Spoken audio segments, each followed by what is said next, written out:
लोकनियुक्त नगराध्यक्षा फरीन बेगम अब्दुल जावेद सेठ यांची कन्नडवासियांना अग्निशमन वाहनाची अनोखी भेट. कन्नड प्रतिनिधी रायभान साळवे.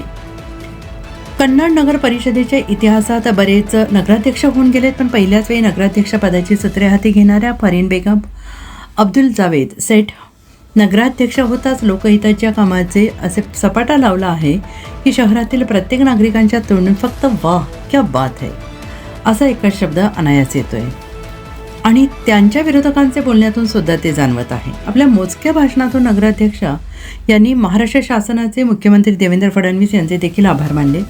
आज दिनांक 19/8/2026 रोजी त्यांनी नगर परिषद यांच्यातर्फे नवी कोरी अग्निशमन वाहनाचे नारळ फोडून नगरवासियांची सेवा करण्यासाठी स्वाधीन केले. वाहनाला भव्य सजावट करून पाणी फिल्टर करून सायरन वाजवत शहरातील 40गाव रोडने पिशोर नाका मार्गे तहसील रोड येथून नगर परिषदेच्या प्रांगणात आणण्यात आले.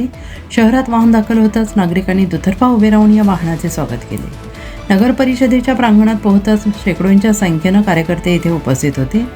लोकनियुक्त नगराध्यक्षा फरीन बेगम अब्दुल जावेद सेठ यांच्या हस्ते नारळ फोडून शहरवासी यांना सुपूर्द करण्यात आले. यावेळी शिवकुमार जयस्वाल, युवराज बनकर, सुरेश टोळस, शिवसेना उद्धव बाळासाहेब ठाकरे गटाचे विश्वनाथ त्रिभुवन, मनोज देशमुख, राजू कमेटी, राम पवार, सुनील पवार, गोकुळ राठोड, विजय शिरसाट, बेडगे मॅडम, अश्विनी मॅडम, नगर परिषदेचे अनेक अधिकारी आणि कर्मचारी उपस्थित होते.